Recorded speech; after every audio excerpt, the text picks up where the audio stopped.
दोस्तों, स्वागत है आपका आपके इस YouTube चैनल द एजुकेशन में। दोस्तों, क्या आप पैसों से पैसा कमाना चाहते हैं? क्या आप इन्वेस्ट करने में अच्छे हैं? तो भी ये मोटिवेशनल वीडियो देखिए।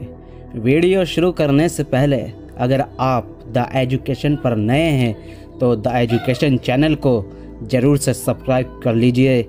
हम आपके लिए इंटरेस्टिंग वीडियोस लाते रहते हैं। संदीप महेश्वरी जी को जरूर सुनिए। हमारा जो भी एजुकेशन सिस्टम है या जो भी बचपन से आज तक हमारी कंडीशनिंग हुई है, वो पूरा फोकस सिर्फ एक ही चीज के ऊपर है, वो है कि पैसा कमाओ। सब एग्री करते हैं इस बात से? तो पैसा कमाने पे तो सबका फोकस है, लेकिन कुछ ऐसा है जो इससे बहुत इंपॉर्टेंट है, उस पर किसी का फोकस नहीं है। पैसा कमाने से भी ज्यादा जो इंपॉर्टेंट है वो है कि आपने कितना पैसा बचाया। इंपॉर्टेंट है या नहीं है लॉन्ग टर्म में? सपोजिंगली आपने 50,000 रुपये महीने का कमा तो लिया, लेकिन आपके खर्चे हैं 55,000 रुपए के, क्या करोगे? तो कितना आपने कमाया उससे ज्यादा इंपॉर्टेंट है आपने कितना बचाया। कितना बचाया इससे भी ज्यादा इंपॉर्टेंट है कि जो बचाया उसको किस तरीके से इन्वेस्ट किया। ये कितने लोग समझ पा रहे हैं इस बात को? बट ये हमको कहीं नहीं सिखाया जाता है। स्कूल्स में, कॉलेजेस में, घर पे भी इसकी इतनी बात नहीं होती है कि पैसे को इन्वेस्ट कैसे करना है, स्मार्टली कैसे इन्वेस्ट करना है। क्योंकि अगर आपको स्मार्टली इन्वेस्ट करना आता है और आप मान लो महीने का, मैं बहुत बड़ी बात नहीं करता, 2-3 हज़ार रुपये भी इन्वेस्ट करते रहते हो अभी से, इस एज ग्रुप से, which is around 25 years 30 years, तो आने वाले 20 साल बाद, 30 साल बाद पता है आपके अकाउंट में कितना पैसा हो सकता है? अगर स्मार्टली इन्वेस्ट करते हो करोड़ों रुपए हो सकते हैं। तो this topic today is extremely important, चाहे आप मेल हो चाहे फीमेल हो। और ज़रूरी नहीं है ये उन्हीं लोगों के लिए है जिनकी एज ग्रुप 25 साल है, 30 साल है, 35 साल है, क्योंकि इन बातों को सीखना एक्चुअल में ज़रूरी है at age young of age as possible. यानी अगर आपकी एज 18-19 साल, 20 साल भी है, जो लोग कैमरे पे देख रहे हैं उनको मैं बोलता हूँ, जो वीडियो में देख रहे हैं, कि अगर आपकी एज 18-19 साल है, 20 साल है, तब भी आपके लिए सेशन बहुत इंपॉर्टेंट है, इनफैक्ट ज़्यादा इंपॉर्टेंट है। और मेरे को आइडिया कहाँ से आया ये सेशन करने का? मेरे एक फ्रेंड है, मेरी वैसे उनसे बातचीत हो रही, उन्होंने मेरे से पूछा कि यार मेरे पास में कुछ फंड पड़ा हुआ है, मुझे क्या करना चाहिए, उसको कहाँ इन्वेस्ट करना चाहिए? कुछ आइडियाज़ हैं आपके पास? नहीं, उन्होंने मुझसे पूछा, आप क्यों बीच में टांग अड़ा रहे हो? सीधा ही म्यूचुअल फंड। तो उन्होंने मेरे से पूछा, तो मैंने ये नहीं कहा जो इन्होंने कहा। मैंने सबसे पहले उनसे ये पूछा, मैंने कहा आपने क्या किया हुआ इस पैसे का और कितना पैसा आपने जोड़ा हुआ है? तो उन्होंने बताया मेरे अकाउंट में अराउंड 4-5 लाख रुपए पड़ा हुआ है। मैंने कहा अकाउंट में मतलब? कहते savings account. And it's a huge blunder. और आप में से भी बहुत सारे लोगों के अकाउंट में पैसा पड़ा हो। कितने ऐसे हैं यहाँ पर? सेविंग अकाउंट में इंटरेस्ट कितना है पता है? 3%, 3.5%। इन्फ्लेशन कितनी है? इन्फ्लेशन पता है ना हम सबको क्या है? मान लो आज हम पेट्रोल खरीदते हैं, कितने का है पेट्रोल? कितने रुपए लीटर है? 73। ये आज से 20 साल पहले कितने का था? 20-25 रुपए का। तो 25 रुपए से बढ़ करके आज कहां हो गया है? 73 पे पहुंच गया। तो ऑलमोस्ट 3 गुना बढ़ गया है।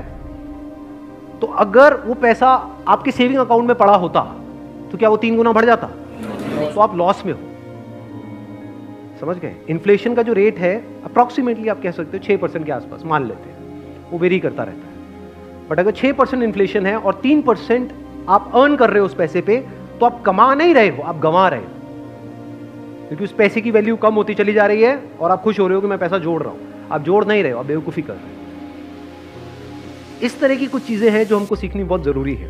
और जैसे मैंने उनको ये बात बोली तो it was a surprise for him. मैंने कहा ये पैसा सेविंग्स में क्यों पड़ा है, इसकी एफडी क्यों नहीं कराई? क्योंकि एफडी में एटलीस्ट 7% इंटरेस्ट है।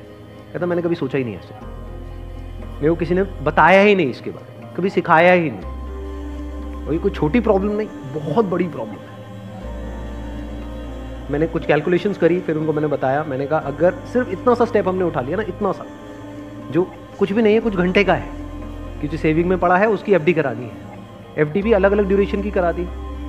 कुछ जो हमको पता है कि अभी इमीडिएटली काम नहीं आना है, उसकी मान लो 3 साल की करा दी। कुछ लगता है इमीडिएटली काम आना, तो 6 महीने की एफडी करा दी। अगर इतना सा भी हमने स्टेप उठा लिया तो अगले आने वाले 20 साल बाद कितने का फर्क पड़ जाएगा? Any idea? लाखों रुपए का फर्क पड़ेगा। कम से कम 20 लाख रुपए का फर्क पड़ेगा आने वाले 20 से 25 साल। तो मैंने कहा वो जब 20-25 लाख आएंगे, अब ये करोगे तो हो ही आप, तो मैंने बताया है। उसमें से कुछ थोड़ा इधर भी दे देना भाई। आपने कितना पैसा कमाया उससे इंपॉर्टेंट क्या है, कितना बचाया। अब पैसे को बचाते कैसे हैं? पैसे को बचाना मतलब हम क्या समझते हैं, खर्चे कम करो, बस ये तो हमको समझ आता है कि सब्जी वाले से लड़ते रहो, रिक्शे वाला 10 रुपए नहीं भैया 8 रुपए ही दूंगी मैं, तो बचा लो 2 रुपए। इसकी मैं बात नहीं कर रहा हूं, मैं बात कर रहा हूं थोड़ी बड़ी गेम की, जहां पे हम कुछ बेवकूफ़ों वाले स्टेप्स उठाते हैं और अपना करोड़ों का नुकसान कर बैठते हैं। मैं 2-3 रुपए की 5 रुपए की बात नहीं कर रहा हूं। जो आज देखने में हजारों लग रहे हैं वो आने वाले टाइम की करोड़ों है। याद रखना मेरी इस बात को। हजारों लाखों बन जाते हैं कुछ साल बाद और लाखों करोड़ों बन जाते हैं कुछ साल बाद, अगर हमने स्मार्टली इन्वेस्ट किया। अब बताता हूं आपको एक बहुत बड़ी गलती जो हम सब कर रहे हैं। आप में से कितनों ने इंश्योरेंस कराई हुई है? कौन सी इंश्योरेंस कराई हुई है? कितनों ने एंडोमेंट वाली कराई हुई है? कितनों को तो, एक मिनट, जिन्होंने इंश्योरेंस कराई हुई है कितनों को पता ही नहीं उन्होंने कौन सी कराई हुई है? करो, हाथ ऊपर करो। अरे वाह, वाह जी वाह। कितने हैं जिन्होंने एंडोमेंट कराई हुई है? एंडोमेंट पता है क्या होती है? कि आपने हर साल का इतना एक एक्स अमाउंट दिया, मानो 20-30 हज़ार रुपए दिया, और 10 साल बाद 20 साल बाद आपको इतने लाख रुपए मिल जाएगा। उसको एंडोमेंट बोलते हैं। वही कराई है। हाँ वही कराई है सर।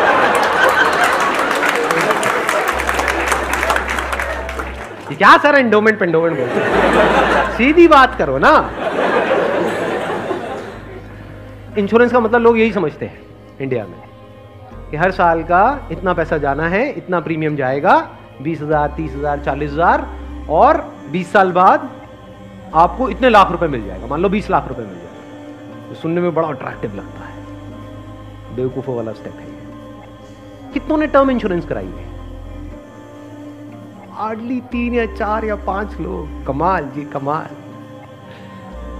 देख लो कितना बड़ा ब्लंडर है ये अभी आप सपने में भी नहीं सोच सकते। और ये आपको कोई नहीं बताएगा, ना कोई बैंक वाले बताएंगे, ना कोई इंश्योरेंस एजेंट बताएगा, ना आपका कोई दोस्त बताएगा, क्योंकि जब पैसा बीच में आ जाता है तो यारी दोस्ती सिर्फ नाम की होती है।